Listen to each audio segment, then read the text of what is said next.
Consumí tanto talco de una carrera que nos había dado la policía primero en la noche. Y llegué a una casa, y en la casa donde yo dormía, logré llegar a la casa y me tranqué con 30 gramos y pico. Y esa noche yo me consumí más de 8 números de cocaína. Y amanecí con un pie en la cama y un pie en la ventana. Y yo veía a los militares, que tenían la casa rodeada. Lo veía hasta con la fonía diciendo que me tenían seteado. Yo tenía la balanza, que le dicen la tanita, en el bolsillo, y tenía la sustancia rocosa en el bolsillo. Y ellos venían y usted se quedó ahí. Y la dirección venía y yo me quedé ahí. Al contrario, yo me estaba riendo porque los muchachos estaban corriendo y yo lo veía como caballo. Entonces, ahí se tira la dirección. Yo quise empantarme, pero ya era tarde. Zumbé la balanza con los policías. Zumbé la balanza. El cabo se agarró de la puerta en la segunda, cuando iba subiendo, se agarró de la puerta y dijo, si me van a matar, mátenme aquí, pero para allá entonces yo no voy.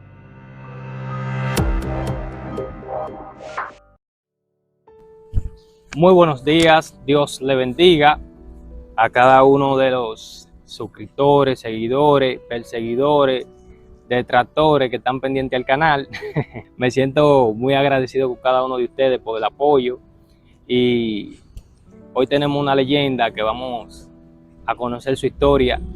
Para mí es un logro y un éxito tener esta persona aquí conmigo y él se está representando y dando a conocer su historia. Profeta. Dios te bendiga, príncipe del Señor. Dios bendiga, más líder. Amén, la paz de Dios. Nos sentimos contentos de estar aquí en este momento contigo y así poder compartir la palabra del Señor y que la gente que nos puedan ver a través de las redes sociales sean bendecidos y llenos de la gracia de Dios. Amén. Mi nombre es Cristian Batista, siervo de Jesucristo, consiervo de cada uno de ustedes. Estamos al frente del ministerio, Jehová es mi pastor, mi esposa Evelyn Sayas, reciban un saludo de mis hijos, nos sentimos contentos de pertenecer al reino del Señor. En esta mañana que Dios nos ha permitido estar aquí, quisiera iniciar con una palabra que el Señor me dio hace mucho tiempo, cuando nosotros no pertenecíamos al reino y estábamos perdidos, cautivos, atados y encadenados por el enemigo. La Biblia dice en San Juan capítulo 1, versos 11 y 12, dice que a los suyos vino y los suyos no les recibieron, mas a todos los que les recibieron, a los que creen en su nombre, les dio potestad de ser hechos hijos de Dios. Cuando alguien en una ocasión me explicó que yo era creación de Dios, pero que no era hijo de Dios, eso me chocó. Hasta que fui confrontado por las Escrituras y entendí que mis acciones no me hacían ser hijo de Dios. Yo recuerdo que cuando escuché esta palabra y recibí esta palabra, mi vida fue transformada y cambiada totalmente por el poder de esta palabra.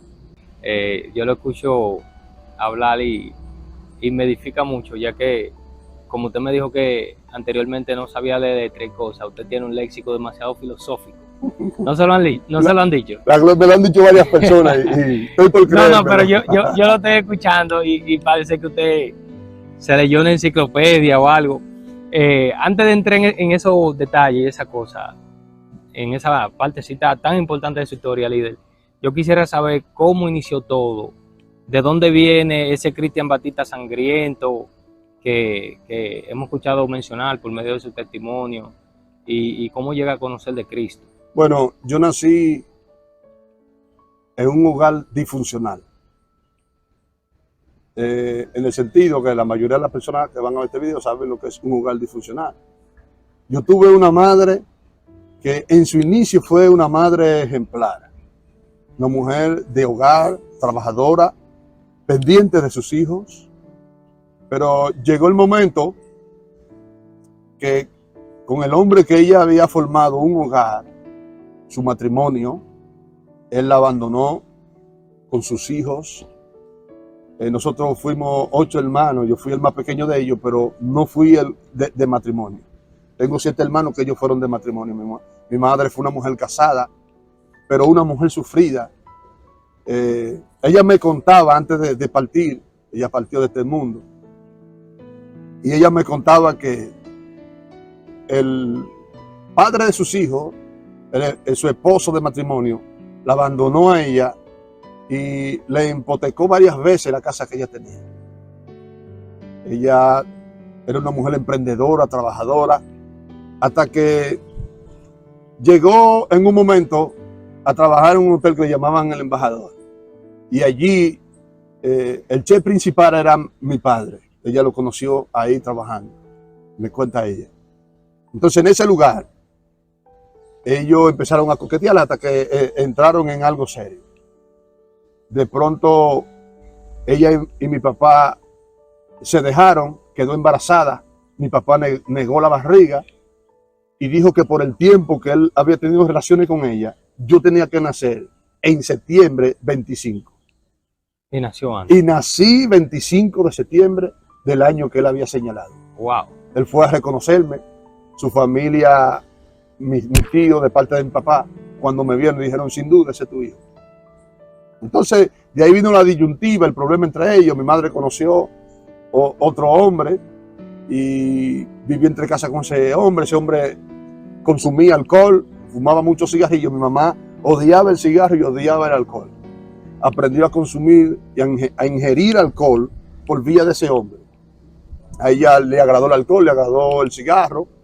Después de eso conoció otro hombre que ya partió, le llamaban Domingo, le decían Minguín por el barrio, él era de los cabas rápidos. Y conoció a ese hombre, y por medio de ese hombre, entonces conoció estupefacientes que no son dignos ni siquiera de mencionar por la red. Esos estupefacientes que destruyen los hogares, destruyen los matrimonios, destruyen nuestra juventud. Ella empezó a ingerir ese tipo de sustancias, como el cannabis, los muchachos dicen en el ardor popular a nivel de tigueraje, el talco, consumió sustancias rocosas, empezó a ingerir alcohol de una manera desenfrenada, empezó un desorden en su vida. Y yo fui creciendo en medio de ese desorden. Ya yo tenía varias hermanas que se habían casado, ya han formado su familia, pero entonces tengo dos hermanos que entran en el mundo de la delincuencia. Y entonces yo me fui viendo todos esos pasos, todo lo que hacía mi madre, yo lo podía observar, todo lo que hacían mis hermanos, yo podía observarlo, los pasos que daban, que eran delincuentes, eran asaltantes, hacían un sinnúmero de cosas. Y yo fui siendo introducido paso a paso, viendo todas esas acciones, y esas acciones me parecían buenas. Ellos eran su ejemplo. Ellos eran mi ejemplo. Yo, siendo un niño en ese tiempo, viendo a mi hermano andando laqueado, bien bonito, con buenos tenis, con cordones de oro, prenda de oro bien costosa, y todo el mundo haciéndole la celebridad.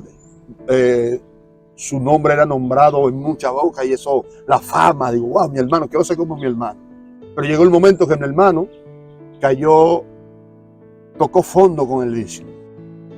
Y en vez de ser el tipo bacano, al que muchos y yo admirábamos, entonces empezara a llegar lo que es el rechazo. Porque cuando una persona toca fondo a ese nivel, en los estupefacientes, empieza a faltarle el respeto a todo el mundo a un nivel que ya en la casa no te tienen confianza. Porque el vicio te impulsa a llevarte cosas de valores y a venderlo por disparate nada más, por consumir, adquirir esa sustancia y consumirla y así satisfacer tus necesidades. Y mientras más van pasando el tiempo, más se va involucrando, entonces va perdiendo su valor como persona, porque eso es lo que hacen los estupefacientes, que demoraliza a la persona, la hace que pierdan su valor, la destruye, la desbarata a un nivel que la gente dice, wow, bro, ¿quién era fulano? Hemos visto mujeres elegantes, hermosas, que hoy están vueltas un bagazo. No quisiera decir para no traer, aún aunque tenga ese nivel, traer alguna forma de ofenderla. Porque yo toqué fondo y sé lo que es eso. Yo conozco el poder del estupefaciente. Conozco ese poder, la capacidad que tiene de de envolver a un hombre, por más talento que tenga, y volverlo un trapo de inmundicia. Es tan fuerte, son tan fuertes los estupefacientes que hace que el hombre pierda el amor por su esposa, que pierde el amor por sus hijos, que pierde el amor por su madre. De igual manera, atrapa a las mujeres y las hace que se prostituyan a un nivel bajo, que lo hacen con cualquiera, hasta con el hombre más, no más, hasta con el hombre menos, de estos hombres que no son muy, que se asean bien, hasta con es que quiero buscar como la palabra para no traer una ofensa, ¿verdad? Claro, claro. Que estos hombres que asquean del mal olor que tienen encima y del tiempo que duran sin bañarse, al caer la mujer en vicio, son capaces de acostarse con ese hombre. Hay un degrado. Sí, que ninguna mujer en su estado normal se acostaría ni lo pensaría. Uy, hasta de pensarlo le da teriquito. Pero ahora, por estar atrapada en los vicios, llegan a tener relaciones sexuales con ese tipo de personas, aún hasta con el mal olor que tienen encima. Hemos visto mujeres elegantes que hoy andan andrajosas, andan aspetosas, por causa de ese vicio. Yo, por causa de ese vicio, no fui a un nivel, me busqué dinero en el área de la distribución de estupefacientes, por causa de que yo llevaba tiempo consumiéndola, aún aunque no todo el mundo lo sabía. Yo, pensando y analizando su historia, yo veo que usted viene con problemas desde el nacimiento, porque primero viene por un rechazo de un embarazo. Amén. Luego viene y entra en lo que es esa maldición, porque eso es vivir bajo maldición, cuando su mamá cae en lo que es el desorden de los estupefacientes, Sí. sus hermanos. Entonces ellos se convirtieron en su espejo. Sí. Entonces eso le estaba dando una mala formación a usted como niño. Claro. Ellos había momentos que mi mamá duraba hasta 3 días sin llegar a la casa, yo siendo un niño, yo teniendo entre 6 y 7 años, Wow. 8 años, mi mamá sabía durar 2 y 3 días sin llegar a casa, a veces llegó a durar semanas, y yo un niño en mi casa, y yo veía todos esos ejemplos, y a veces lloraba, porque a veces yo no tenía ni siquiera que comer en mi casa, ¿entiendes? Todo el mundo había tomado su lugar, su lado. A veces yo desde mi casa pasaba para donde mis hermanas, que se habían casado, pasaba para donde mis hermanas, para por lo menos, aunque sea, rapar el concón del Wow. caldero. En Colombia le dicen el cocayo, el pegado. ¿Entiendes? Para satisfacer mis alimentos, a veces tenía que estar en casa. Y es una realidad que se vive en la actualidad. Tremendo, Aaron. Sí. Por eso yo mismo soy un tipo de persona que mi esposa me es testigo, que a veces nosotros hacemos alimentos. No lo digo para tocar címbalo. Hacemos alimentos y salimos a darle a las personas que están en la calle deambulando, que yo no invito al que tiene, sino al que no tiene. Jesús dijo que si yo invito al que tengo, ¿qué recompensa tendría? Claro. Invita al que no tiene a almorzar y a comer, para que vuestra recompensa venga del Padre. Amén. Entonces, yo viendo todas estas acciones, caí en ese gancho. Solo en mi casa fui conociendo. Yo conocí lo que es, como dicen se dice en el ardor popular, conocí la nota del cemento. Yo llegué a hueler cemento. De todo ese tipo de estupefacientes yo lo hice. Yo llegué a palomear en el malecón con una limpiabota. ¿Qué es eso, palomear? Palomear y con una limpiabota andar el malecón entero sin familia, a lo que coja migón. Si no encontraba a alguien para limpiar los zapatos, yo sé lo que es ser un limpiabota, de hacer el par de limpia y venir otro limpiabota y quitarte los cuartos. Wow. ¿Entiendes? El limpiabota más viejo que uno, partir con una botella y quitarte lo que tú limpiaste. Y entonces dejaste sin ni uno. Wow. Yo sé lo que es andar en el malecón en esos tiempos con una limpiabota y pasar desde por la mañana hasta las 2 de la tarde sin haber hecho una limpia y rebuscar los zafacones, keeper y pizza que la botaban casi entera, que a veces nada más abordaban 2 pedazos y la otra la botaban y la tiraban en el zafacón. Yo sabía lo que era eso, saqué esa pizza y comerme esa pizza para satisfacer mis necesidades. Todo eso por la disyuntiva familiar que había. Claro, porque si había tenido, mi mamá era mano dura, Lo que pasa es que ella estaba atrapada. ¿Entiendes? Wow. Entonces no podía atenderme porque ya ella estaba atrapada, mi mamá no paraba en la casa. Cuando mi mamá paraba en la casa yo no podía moverme. Pero cuando ella no estaba, ¿quién me frenaba? Nadie. ¿Entiendes? Entonces yo empecé a juntarme con unos muchachos que con ellos desde pequeño aprendí a jugar póker, aprendí a jugar traidor, aprendí a jugar romí. Y para yo aprender a jugar póker, romí y traidor, yo tenía que robar. Porque era de dinero que se jugaba. Wow. ¿Entiendes? Entonces yo tenía que robar. Y recuerdo que una vez mi mamá tenía su altar y en el altar, debajo del altar, ella echaba en ese tiempo que se usaban los cheles, los 5 cheles, los 10 cheles. Ella lo echaba ahí, la peseta, los medio pesos. Entonces un día yo me recordé Y usted rápido. que ella siempre echaba ese dinero ahí. Hombre, yo le pegaba los cines y lo vendía como aluminio. Me robaba la botella de los patios y vendía la botella para jugar, Wow, lo que hace el vicio. para jugar líder. cartas. Y cuando yo vi, me recordé que mi mamá echaba ese dinero, yo me le robé todo el dinero. Me imagino yo ella pensando, como dicen, los santos están consumiendo el dinero. Ella sabía que alguien se lo estaba robando. Como llegó igual que yo llegué con hambre, después de haber perdido todo el dinero y no tener nada que comer. Wow. Hacer agua de azúcar y quitar el pan de la puerta, que hay un pan que ponen en la puerta, en los hogares, que se lo ponen para San Antonio, en esos hogares que no son cristianos. El pan que no se daña. El pan que no se daña, que se pone duro.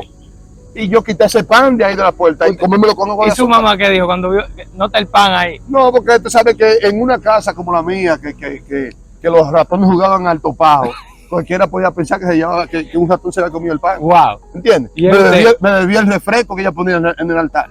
Cuando ya yo no podía aguantar el hambre, varón, yo mejor prefería ya que me dieran una golpeada. Y usted nunca tuvo temor de que no, que los santos, No, que le van a hacer un daño. Oye, porque yo no tuve temor de ellos. Porque desde cuando yo tenía 7 años, yo escuchaba desde mi casa una iglesia. Yo escuchaba cuando empezaba el culto. Ya yo sabía por los coros. Ajá. Y entonces yo siempre iba los sábados a la iglesia. Y en la iglesia me enseñaban que los ídolos no tienen poder. Y que hay uno que salva, que tiene poder, que era Jesús. Ya yo tenía ese conocimiento. O sea que usted, mientras andaba así rápido en la calle y todo, había una semilla. Ya había una semilla sembrada. Yo le tiraba piedra a la casa, a la iglesia. Le tiraba peñones a la iglesia. Wow. Y por la ventana yo iba y acechaba al pastor y le tiraba una funda de agua para que explotara y mojara el pastor. Wow. Y una hermana se dio cuenta de cuál era el carpetoso. Después que yo hacía eso, yo entraba a la iglesia y me sentaba a reírme, viendo el pastor mojado y los peñones y la cosa. ¿Y sabe qué pasó? Que hubo una hermana que se dio cuenta que era uno de los muchachos carpetosos que tiraba el peñón. Y ella con amor me invitó a la escuela bíblica. Y allí en la escuela bíblica me regaló un bolón. Y todos los sábados me regalaron un bolón. Y me acariciaba y me decía, Jesús te ama. Tú eres hermoso para Dios. Wow. Y empezó a cantar un himno del himnario. Que ese himno del himnario se me quedó siempre en mi vida. Que es el que dice, en la cruz yo primero vi la luz. Sí. Y la mancha de mi alma. Yo dije que cuando yo sea cristiano, ese es el primer himno que yo iba a cantar. Y ese fue el primero que canté.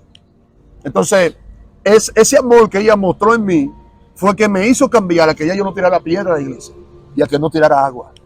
Que a la iglesia no se le hacía eso porque había un protector que podía castigarme y que ese sí tenía poder. Entonces eso lo aprendí a tal punto que a mi mamá, yo empecé a decirle desde pequeño, a mí no me bautice porque yo no me había bautizado, ella no me había bautizado en la iglesia católica.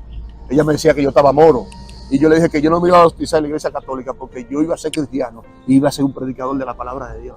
A pesar de que seguí trascendiendo en la delincuencia, seguí aumentando, seguí avanzando, seguí conociendo lo que eran los diferentes tipos de estupefacientes, lo que era el cannabis, lo que era el talco blanco, lo que era la sustancia rocosa, lo que era fumar, ¿entiendes? Lo que era guardar macuto.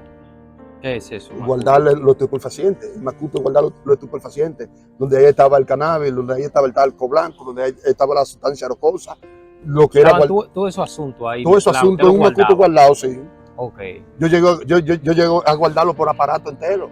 Ahí usted era un consumidor, pero ¿cuándo usted se vuelve un distribuidor de estupefacientes? No, porque siendo consumidor a una baja escala, porque no era que yo estaba allá, que yo había tocado fondo, sino que yo consumía todos los días, pero pequeñas porciones, ¿entiendes? Entonces, yo nunca perdí mi perfil, yo siempre tuve bacano. O sea, te digo así bacano, a nivel popular, O sea, siempre estuve bonito, siempre estuve elegante. Yo nunca anduve con tenis rotos. Usted no demostraba el vicio degradante que se muestra. El vicio degradante. Y consumiendo quizás más que muchos viciosos. Ok. Pero no demostraba porque al yo buscarme en abundancia dinero, yo podía estar con unos tenis nuevos o con unos tenis limpios o con unos tenis a nivel. ¿Me entiendes? Con un par de jeans bacanos en la casa, con un par de poloché duros, con gorra bacana, ¿me entiendes? Que el que veía sabía que ese no es un pariguayo. ¿Alguna vez usted no sufrió, qué sé yo, una sobredosis? Estos efectos no le llevaron a ver cosas que eran ilusiones. Claro, claro. A mí la sobredosis me llegó a dar en 3 ocasiones con la marihuana. Usted le dio 3 veces. 3 veces me dio sobredosis con marihuana que tenía que beber leche. Yo recuerdo que una vez consumí tanto estupefaciente de la blanca, la sustancia, el talco, no quiero decir para que no te lo censen. Consumí tanto talco de una carrera que nos había dado la policía primero en la noche. Y llegué a una casa, y en la casa donde yo dormía, logré llegar a la casa y me tranqué con 30 gramos y pico. Y esa noche yo me consumí más de 8 números de cocaína. Y amanecí con un pie en la cama y un pie en la ventana. Y yo veía a los militares, que tenían la casa rodeada. Lo veía hasta con la fonía diciendo que me tenían seteado. Y era mentira. Y era mentira, las ilusiones. Yo amanecí con un pie en la cama y el otro en la ventana, y así me dio el sol del otro día. Wow. Yo tenía la capacidad de durar 6 y 4 horas mirando así por un solo hoyito, sin moverme. viendo el enemigo del otro lado sin haber nada. Eso es lo que hacen este tipo de estupefacientes. Claro, mi esposa llegó a levantarse y a encontrarme de madrugada yo acechando. Están ahí. Y la esposa mía, mira, ahí no hay nadie. Y ella sabe que yo me estaba volviendo loco. Estaba mal. Estaba mal, ya yo estaba a un nivel alucinando tan fuerte, pero en la calle no lo sabían. En la calle no sabían que yo estaba a ese nivel. Sí. ¿Entiendes? Porque yo lo hacía era cuando yo llegaba a mi casa, yo en la calle me daba para mantenerme, pero cuando yo llegaba a mi casa, yo siempre llegaba con una sustancia a un nivel que yo llegaba con 2 números y hasta con 3 números, y con eso amanecía para amanecer en mi casa. Los números son diferentes a las rayas. Claro. Yo he escuchado un número tiene 10 rayas. Primera vez que escucho eso de número ahora. Un número tiene 10 rayas. Un número tiene 10 rayas. ¿Me entiendes? Yo tenía la capacidad de consumirme diario 2 números. Un día yo me sentí contento porque nada más me había consumido ese día 5 rayas, medio número. Porque yo estaba acostumbrado a consumirme más de 2 números diarios de cocaína. Entonces, de ese estupefaciente. Entonces eso descontrola a uno y no deja que uno piense y que uno actúe de la manera que uno debe de actuar. Yo tuve, desde que yo salí, bueno, en 1996, 24 de agosto, 8 días después que Leonel Fernández tomó la silla por primera vez, que ganó, eran las 8 de la noche y yo estaba bajo los efectos del cannabis, y yo veo que estando en la esquina, sentado del Alto de Gualey, veo que la dirección viene. Yo le aviso a los muchachos de que viene la dirección, ellos se embalan a correr y yo vuelvo y me siento en el mismo lugar donde yo estaba. Ellos corriendo y yo me siento en el mismo lugar donde yo estaba. Yo tenía la balanza, que le dicen la tanita, en el bolsillo, y tenía la sustancia rocosa en el bolsillo. Y ellos venían y usted se quedó ahí. Y la dirección venía y yo me quedé ahí. Al contrario, yo me estaba riendo porque los muchachos estaban corriendo y yo lo veía como caballo. Usted estaba en ese momento bajo los efectos del cannabis. Ay, Dios mío. El THC que contiene el cannabis vuelve a uno, ya usted sabe, loquísimo. Entonces, ahí se tira la dirección. Yo quise empantarme, pero ya era tarde. Zumbé la balanza con los policías. Zumbé la balanza, zumbé la funda, pero la funda chocó con una antena que había en una casa de una señora que le llaman Aide, que tenía una de esas antenas que tiene muchas pullitas, así, y la antena quedó guindando, la funda quedó guindando la antena. La balanza sí se perdió, no pudieron encontrarla.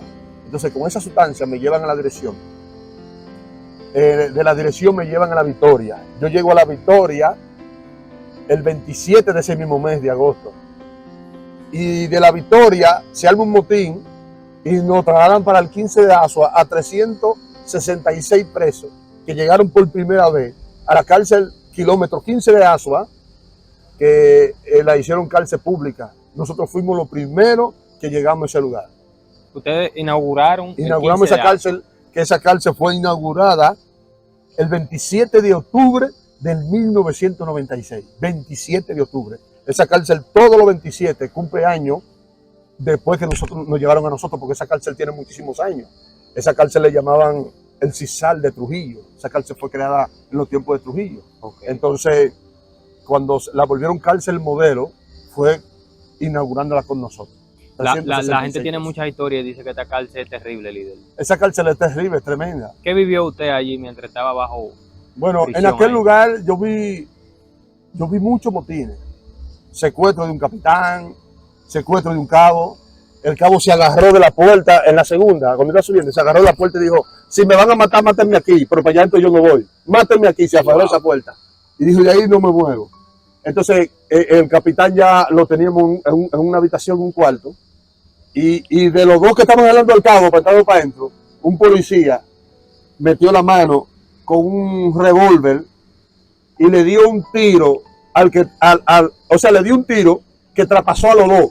Wow. A los dos que estaban ahí lo traspasó. Uno se llama Bombillo y el otro se llama Pungo, que me dijeron que está muerto, que era de la Cuava, amigo mío. Ese muchacho era un criminal, guapo. Le dio un tiro que lo traspasó a los dos. Entonces, por causa de ese tiro, ya había que darle para afuera al capitán, para que ellos no se murieran desangrados. Entonces ellos salieron con el capitán y el cabo agarrado para afuera y lo llevaban para el hospital y por eso se salvaron. En esa cárcel un infierno. En esa cárcel se peleaba todos los días. En esa cárcel llegaron a mocharle casi mano a gente de machetazo, puñalá, tiro. Todo el mundo era rabioso, todo el que estaba ahí era guapo, todo el mundo tenía su cuchillo. Ahora, problemas grandes empezaron a ver cuando entonces la cárcel se vuelve pública, que entonces empiezan a llevar presos nuevos. Y entonces ahí viene la lucha, lo que es por el control, porque el que controla, el que se echa todo. Porque ahí entonces empieza lo que es la entrada, cuando un preso nuevo llega, que no tiene conocimiento de la que es la cárcel, tiene que pagar de entrada. Pagarle al control. Tiene que pagar un menudo. Al control. Sí, al control. Entonces, ahí empieza lo que es la paletera, lo que es la vendedera de Yaniqué, que los negocios. Entonces, cada negocio tiene que pagar un impuesto. Dentro de la cárcel. Dentro de la cárcel. Entonces, cada celda le imponen a cada preso que tiene que pagar limpieza. Entonces, el representante reúne ese dinero de la limpieza y se lo lleva al control, aunque le salga una parte a cada representante, le salió una parte. ¿Entiendes? Entonces, el dinero que se recolectaba de los impuestos se los repartían entre los que sabían. ¿Entiendes? Entonces, también está lo que es, cada vez que tú vas a vender una cama, había que darle una parte al control. Tú vendías una cama en 5,000 pesos, un decir, por poner un estimado número. Tú vendías una cama en 5,000 pesos. De eso le salió una parte, había que darle al control. Una cosita al control. ¿Me entiendes? Y tú sabes que tú, el que está controlando, todo el mundo, en su mayoría, quiere estar frío con el que sabe. Claro. Claro. Toma. Entonces, en ese tiempo, había una lucha de control entre los mercaderos con un tipo que le llamaban Culebrón. Un tipo más alto que yo, como el color tuyo. Tenía un cuchillo de ese tamaño. Wow. Y se metía una almohada. Y cuando ese tipo salía, ese tipo metía miedo. Metía miedo. No digo que nadie me lo contó porque yo estuve ahí. Yo tengo evidencia y tengo fotos, tengo medallas, tengo diplomas que yo me lo gané en el 15 años. Entonces, allí está la lucha por el poder del control. La cárcel todavía está dividida. Pero quien lleva la delantera es Culebrón.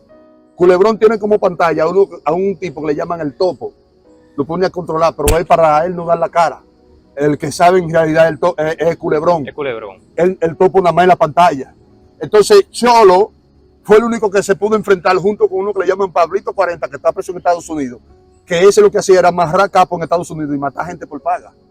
El tipo es guapo dentro de la cárcel y no come esos cuentos. Y es el único que se ha plantado a pelear junto con ellos. ¿Qué es lo que es mentira? Con su machetón rojo peleando ahí. Cholo, que no cogía eso peleando con ellos. Entonces ellos sabían que al hombre a sacar para poder tomar el control total era Culebrón. Se dieron cuenta de que Culebrón iba para justicia. Entonces ellos dijeron, vamos a aprovechar la oportunidad ahora que él va para justicia para no tener que matar a este hombre o este hombre nos mate a nosotros, porque el tipo cuando se plantaba, había que matarlo. Era un Goliat. Era un Goliat y entonces un tipo que no tiene miedo. Culebrón, un tipo que tiene su funda de almohada y que bajaba ahí con su funda de almohada, su cuchillo ahí, un tipo gigante y que no tiene miedo.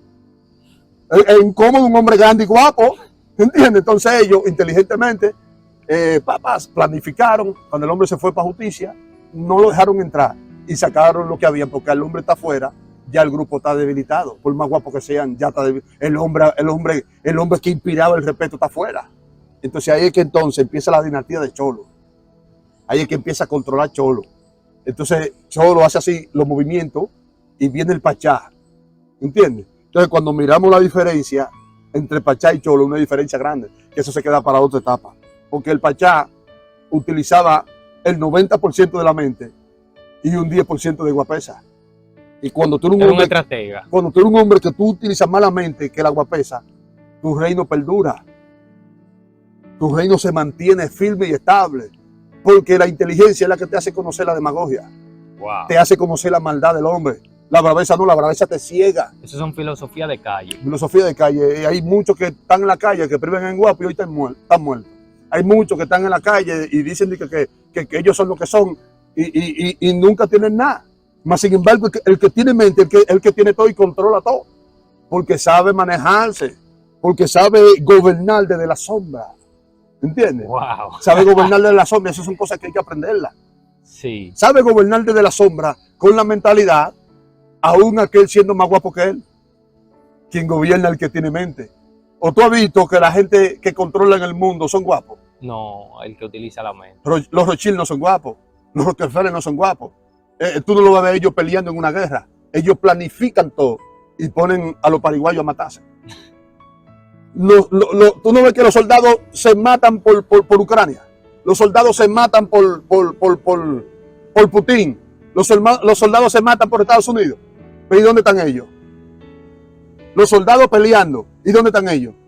Dirigiendo la guerra. Dirigiendo la guerra. Y cuando pase cualquier cosa, si tiran una bomba nuclear, ¿a dónde van a coger ellos? Y ellos van a estar metidos en un búnker. Claro. Entonces, líder, mientras usted estaba en el Quichedazo allá, usted adquirió algo de disciplina. Por lo que yo veo, usted tiene como 10 medallas. Usted creció un poquito más allá. ¿Usted entiende eso? Oye, a pesar de los motines y esa cosa. Oye lo que sucede. Enseña la medalla. Sí, la vamos a enseñar un segundito antes de entrar en esto. Sí. La vamos a enseñar la medalla y los diplomas. Cuando tú eres una persona que tú escuchas el consejo de lo que saben más que tú, tu vida se prolonga. Allá yo me topé con personas. Usted puede repetir eso, porque eso está profundo. Y usted decidido rápido, hay personas que se le va ahí. Cuando tú eres un tipo de persona que escucha el consejo, ajá, tu vida se prolonga. Wow. Cuando tú escuchas el consejo. La Biblia habla del consejo. Proverbio tiene muchos consejos. Entonces, hubieron personas que por el talento de yo jugar basquetbol, de poder estar entre los que controlaban en la cárcel y ser quizá una suprema, y no lo fui, sino que yo era bacano y amigo de los tigres, de los que sabían, con pinche de ellos, y jugando basquetbol. Yo tuve la oportunidad de ser un bandido, aún dentro de la cárcel, más bandido de lo que yo era.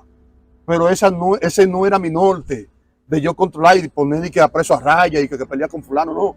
El norte mío era otro norte de bacanería, de interactuar con la persona, de ser amigo tuyo si eres mercadero, de ser amigo tuyo si eres del Capotillo, de ser amigo tuyo si eres de Cristo Rey, de ser amigo tuyo si eres de Gualey. Siendo de Gualey, teniendo problemas con los delincuentes, el gualeyano con los mercaderos, yo era amigo de los mercaderos, la mujer mía del Capotillo. Porque mi norte no era ver a los mercaderos mi enemigo, sino mi amigo. Después que yo salí de la cárcel, yo iba al Capotillo a la 42 a comprar estupefacientes. A venderlo aquí. Tenía el verde porque se hizo amigo de ellos. Claro, porque oye, una vez había un tipo que le llamaban Nino Cowboy que murió de la 42. Un tipo que era guapo adentro en la cárcel. Muy sonado Nino Cowboy. Nino Cowboy. Yo creo que el mismo Toxic Crow hizo una canción de él. Pero mi hermano, sí. Pero Nino Cowboy, ese a nivel aldón popular, ese era lo que se llamaba un tigre de verdad. A veces hay personas que tú ves que se denominan dique tiguerones en la calle. Y cuando ¿Usted conoció a Nino allá? Claro. Yo lo vi peleando ese tipo, hubo uno que en un motín, ya para él dice, se le cuadró. Y cuando se le cuadró, él le tiró más de 5 puñaladas y el tipo no lo vio. Y él no apuñaló al tipo porque no quiso, porque él lo que quería hacer un motín para irse. Él hizo un motín para irse para La Vega. Cuando él hizo el motín que se plantó a pelear, a él le dejan el patio solo, él tenía el control. Porque desde que tú tomas el patio ya tú eres el que sabe. Y él le dejan el patio solo, tomó el patio y agarró con su cuchillo y se fue caminando para afuera. Y salió para casa de guardia. Y le dijo a la policía, yo le dije a usted que yo lo que quería irme de aquí. Yo lo que quiero irme para La Vega, búsquenme mi traslado. En la tarde, después de ese motín, que fue como mediados del día, en la tarde yo estoy afuera, donde un amigo mío que es haitiano, no sé si está vivo, que tenía una fritura, en la candela yo estoy haciendo mi cena. Entonces Nino de afuera me llama, me dice, porque nosotros habíamos jugado basquetbol en la cancha, le gustaba jugar basquetbol, un tipo áspero, hermano de Culebrón. Me llama y cuando yo me acerco a la vela, digo, dime, ¿tú me puedes hacer un chocolate ahí con leche? Sí, me pasó 100 pesos. Yo fui y compré una leche Carnation, chocolate, avena, y le hice un chocolate con avena, y le preparé un par de panes. Y cuando se lo llevo en un tazón que yo tenía, le llevo un tazón y le llevo los panes así bien acotejados a canelilla. Y cuando yo voy y le llevo, me dice, ¿y es verdad que tú eres de Gualey? Me dice Nino a mí. Porque te ves muy tranquilo, muy humilde y no ten problemas. Oye, lo que me dice él, ¿y es verdad que tú eres de Gualey? Digo, sí. Me dice, yo pensaba que no. Digo, ¿por qué la pregunta? Me dijo, porque los gualeyanos son frescos, les gusta pelear. Y tú eres un tipo tranquilo. Oye, lo que me dijo ese tipo. Oye, le entregué eso, comió, me dijo, el día que tú salgas y estés en la calle, pasa por allá, por la 42. Después que yo salí, yo iba a la 42 a comprar estupefacientes para venderlo aquí en Villamella. Allá en la cárcel, eso fue terrible, la cárcel. En la cárcel, hubieron un par de gente que me abordaron. Pásale frente. No, para hablar conmigo, ven acá. Okay. Sentaban ahí. Esto es lo que hay. Te digo esto porque tú eres un tipo bacano, veo que tú tienes acceso, los tigres son contigo, mira cómo es Cholo contigo, mira cómo es fulano, Moquea, Israel, todo con pinche mío, que son los que sabían.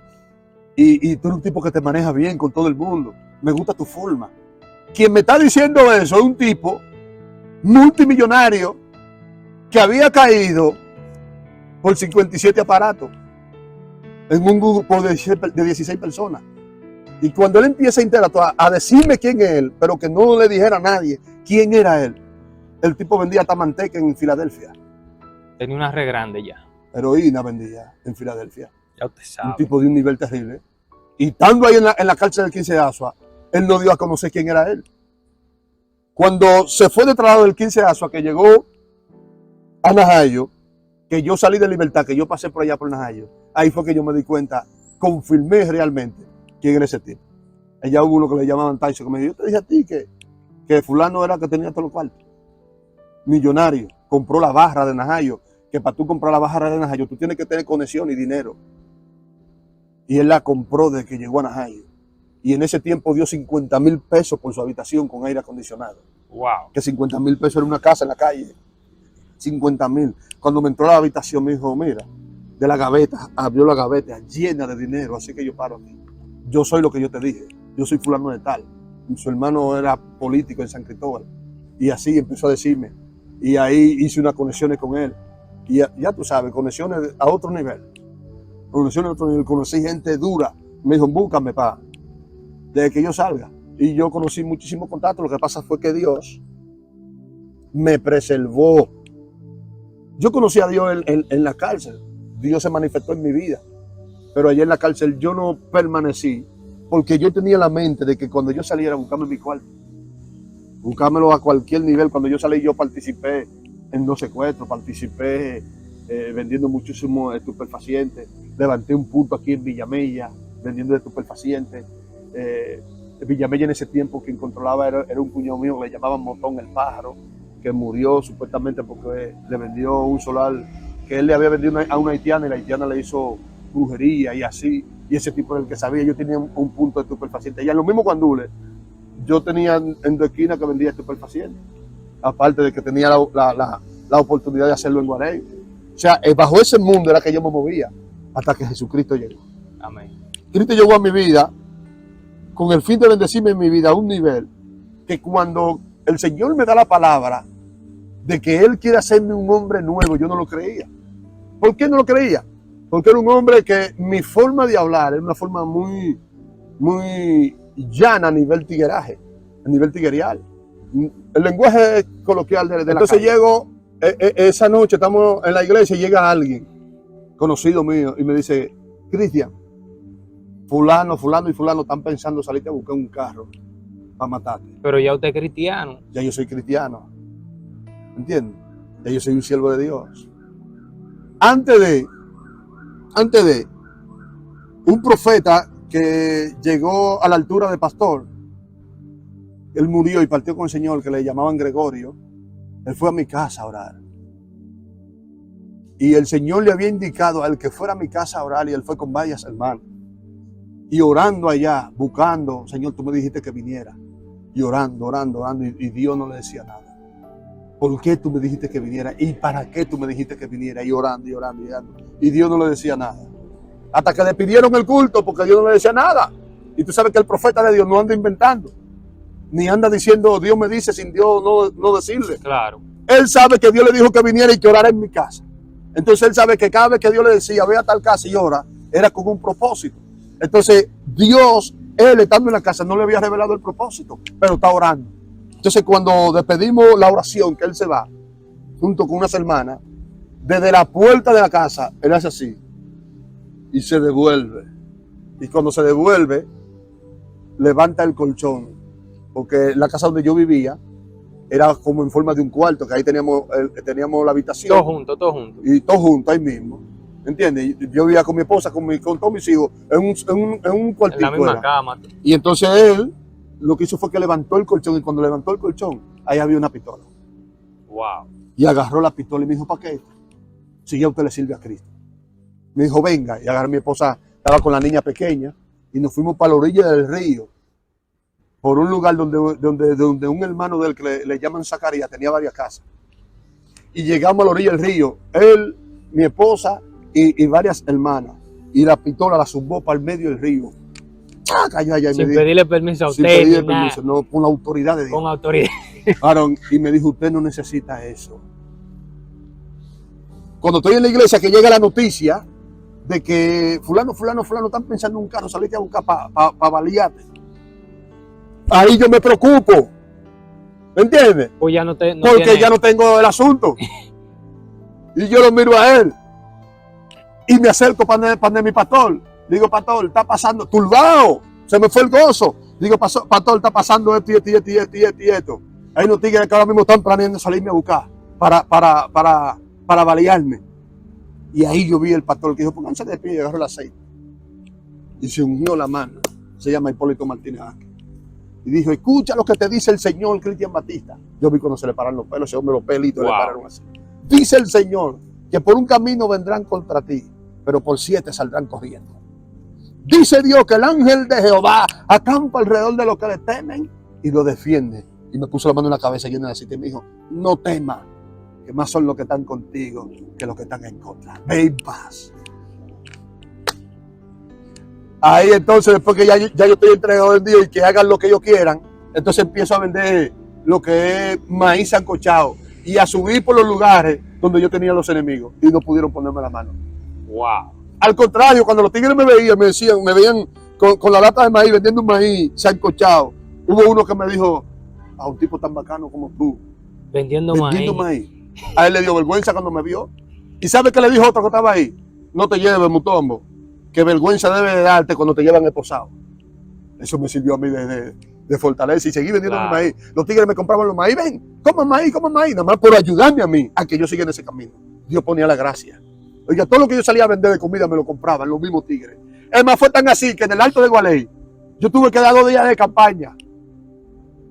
Y cuando di los 2 días de campaña, el último día, yo no lo di con evangélicos, fueron los tigres que fueron ahí.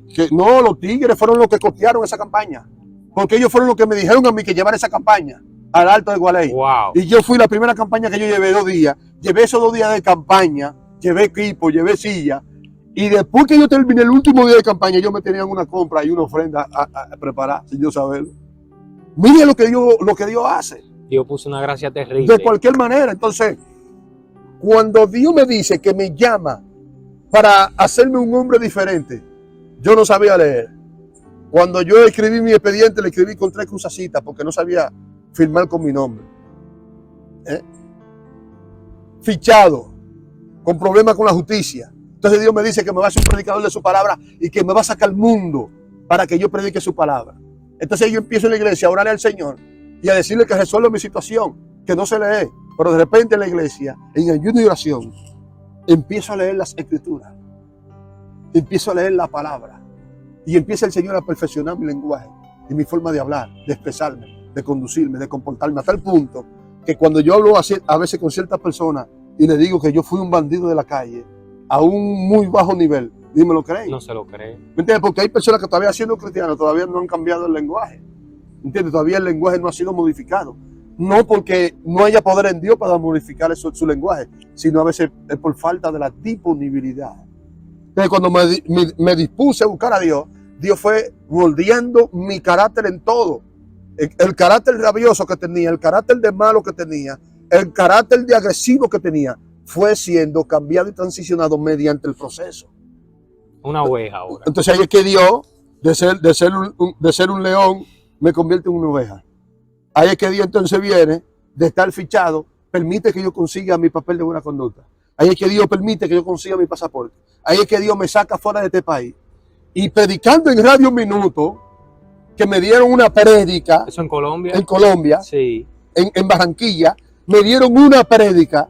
Esa prédica se convirtió en 36 prédicas en 2 días. Porque tuve que predicarle 3 veces al día un mensaje diferente al hombre que no sabía de letra. Wow. Y el último día cuando yo le prediqué y le dije que el hombre que le está predicando a ellos es un hombre que no estudió, es un hombre neófito que fue levantado del polvo, que el Señor lo educó, lo enseñó, que ahora le está dando conferencias y enseñándole a ellos, aún hasta conferencias matrimoniales. Era un hombre que estaba totalmente destruido hasta que Jesús llegó. No, y uno de los procesos muy importantes dentro de su principio fue de bajar de ese nivel, de buscarse el dinero vendiendo estupefacientes, porque eso es rentable, claro. a vender maíz, varón. A vender maíz. A ganarme ahora. Varón, cuando usted se miró en el espejo vendiendo maíz, yo me imagino todo lo que le pasó por la mente a usted. Varón. Oye, llegó una noche que yo no tenía ya ni maíz, ni dinero, ni nada. Porque el dinero tuvimos que utilizarlo ya para entonces alquilar una casa y mudarnos en otro lugar. Porque la casa no la habían pedido, entonces me quedé al aire libre sin ninguno. Y orando en mi casa, así, antes de orar, yo tomo la determinación de dar una vuelta para Gualey porque no hay nada. Eran las 8 y pico de la noche, casi las 9 y no habíamos comido en mi casa. Wow. Ni yo ni mis hijos. A ningún profeta Dios le había revelado. Yo estaba aquí ya con los profetas. Porque a los profetas Dios nada más les revelaba pecado, fornicación, adulterio, robo, mentira. Y no les revelaba que en mi casa no había la nada. La necesidad no se la revela. Eso no se lo revela Dios a los profetas. Wow. Los profetas no ven nada de eso. Los profetas nada más dan carro, jipeta, avión, viaje, casa y de todo. Pero cuando una gente tiene necesidad, ellos no ven eso. Wow. Ellos no saben extender su mano. ¿Entiendes? Siempre tú verás que en las iglesias, las personas humildes que no se denominan profetas, son las que siempre tapan el hueco. Son las que siempre representan a Dios. En todo el sentido de la palabra. ¿Entiendes? Entonces cuando yo decido subir al Alto de Gualey, que no aguantaba ya la situación, mi esposa se levanta y me agarra por el pecho y me dice, entra para adentro. Aquí lo que tenemos necesidades somos nosotros. Y no hemos pensado volver atrás. Tú tampoco. Entra y oremos. Wow. Y nos agarramos todito de mano, mis hijos pequeños, ella y yo. Y cuando empezamos a orar, hubo un hombre que él no sabe ni lo que hizo esa noche, pero él sabe que lo hizo. Porque él dijo, esto te lo mandó el Señor. No tocó la ventana de la casa. Él está ahora mismo en España, se encuentra en España, en Barcelona, uno de esos sitios. Él se llama Elías Payano, hermano de Samuel Payano y del difunto Moisés Payano, un policía que lo matan ahí en la carrera de la Ricardo. Toca la ventana cuando nos escucha orando. Y cuando toca la ventana, él me pasa la mano así cerrada y me dice, eso le mandó el Señor. Cuando me pasó que él se fue, yo abrí 100 pesos. Aleluya, y nosotros clamando. Con eso se hacía muchas cosas. Claro, en ese tiempo, varón. Claro, la mujer mía cocinaba con 30 pesos. Wow. Entonces, Claro. Líder, la parte 2 hay que darla, líder. Ahí tenemos que- Sí, hay que darla. Sí. Entonces, hasta aquí ha sido la entrevista de hoy. Líder, si usted quiere mandarle un mensaje exclusivo, puede mirar la cámara. Sí. Sí. Cada persona que me está escuchando puede conocer la historia del endemoniado de Gadara. En su capítulo 8 de San Lucas, desde el verso 26 en adelante, usted va a encontrar esa historia de un hombre que la Biblia dice que andaba desnudo, voceando por los montes, se hería con piedra y dormía en los sepulcros. Y a ese hombre que estaba en esa condición, Jesús le salió al encuentro. Y cuando este hombre tuvo ese encuentro con Jesús, su vida fue transicionada, su vida fue cambiada. Y el hombre que andaba desnudo ahora estaba vestido y en su cabal juicio. De esa misma manera, Jesús quiere transicionar tu vida. A ti que por medio de esta plataforma va a ver este mensaje, el Señor te dice que no todo está perdido. Que solamente en Él tú podrás encontrar la felicidad que realmente tú te mereces. Tú te mereces una felicidad genuina que solamente Cristo te la ofrece. Cristo vino a este mundo y derramó su sangre en la cruz del Calvario. Y por medio de esa sangre derramada en la cruz del Calvario, Él puede traer libertad a tu vida. La Biblia dice en San Juan 1:29 que su sangre nos limpia de todo pecado. Solamente Jesucristo tiene la capacidad para proporcionar en tu vida libertad y darte la felicidad que tú realmente te mereces. El Señor está dispuesto a levantarte. No importa si tú eres de un apellido sonoro o no, si eres de sangre azul, si eres de una familia que no es de ningún apellido sonoro, si vive en la miseria. El Señor de todos modos, al grande y al pequeño, Él le extiende su mano para darle la oportunidad más maravillosa de su vida. El Señor desea entablar contigo una relación de amigo. Él te ama como nadie en esta vida. Te ama más que tu padre, te ama más que tu esposa, te ama más que tus hijos y te ama más que a ti mismo. Hasta ni tú mismo te ama tanto como te ama el Señor. Jesús vino a este mundo para proporcionar en ti vida. No desaproveche esta oportunidad. Jesús te manda a decir a través de nuestra persona que Él quiere entablar una relación de amigo, de hijo a padre. Así que Él es el único en esta vida que no te va a traicionar, que no te va a jugar sucio y que está dispuesto a ser un amigo fiel. Así que Shalom Adonai, Baruch Hashem, Shimei Naama, la paz de Dios. Dios te bendiga.